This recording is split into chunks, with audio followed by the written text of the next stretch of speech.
to CSI, Cooking Specialty Ingredients, Herbs.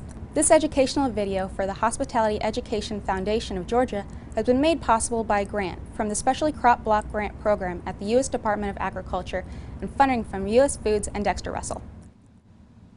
In CSI Herbs, Chef Heather Holbert will be showing us different techniques in how to use herbs. Chef, how should we begin? Well, let's get our mise en place and get going. Okay. So what are we making here now? We are going to make a couple of different things with cilantro.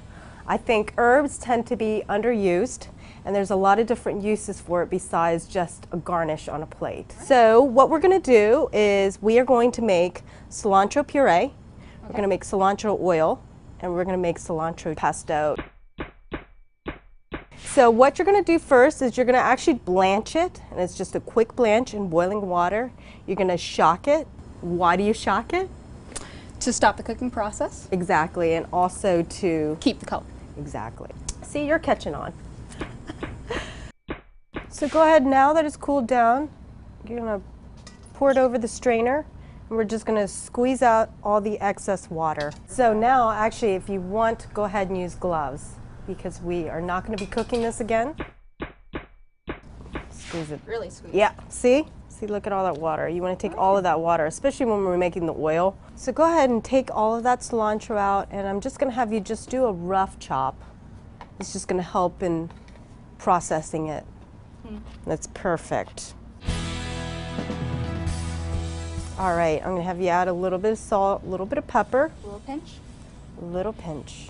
And then like a teaspoon worth of olive oil, just to get it going. And the reason why we didn't pick the leaves and we're actually using the stem is the stem has so much flavor to it. So it looks like it may need a little bit more oil, and you probably want to use your spatula and just scrape it down.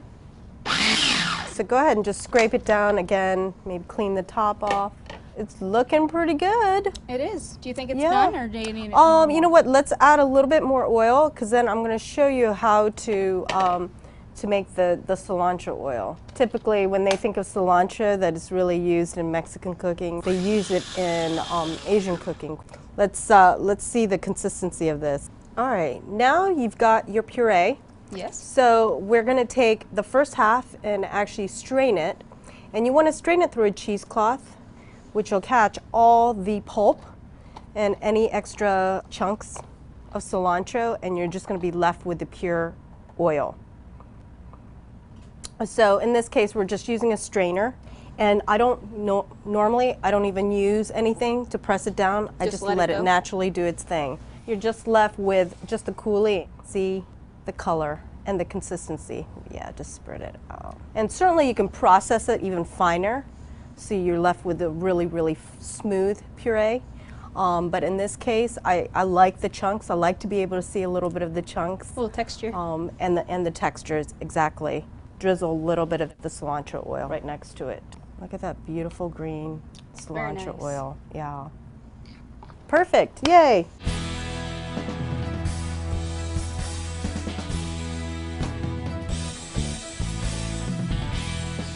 Do I need to wear gloves for this? Yes, you do need gloves. Why do you need gloves? It's ready to eat. Exactly.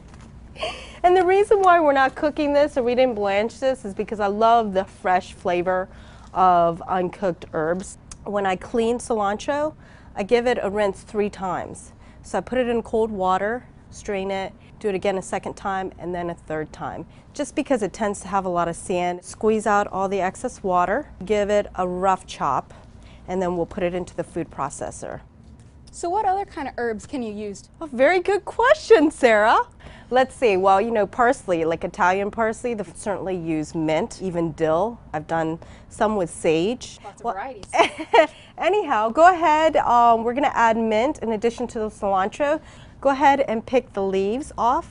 In this case, we're not using the stems. It really has no purpose, and it's quite tough. What you have to be really careful about mint, because we don't want to overkill with the mint flavor. So you can see that the quantity is quite small. All you're doing is just adding a little bit of that background flavor of the mint. So go ahead and add that to your cilantro.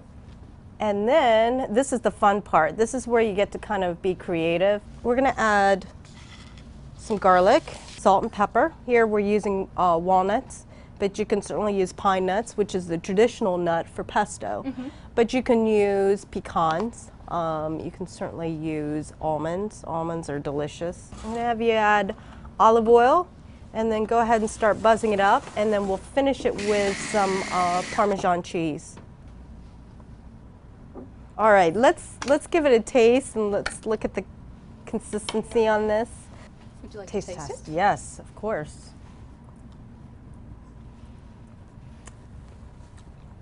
Oh, that's I like awesome. the cheese in it. Mm-hmm. Well, you know, Thai. it's amazing how much you can taste all the things that we put in there. Without a single one of those things, it'd make a difference. Good. Awesome.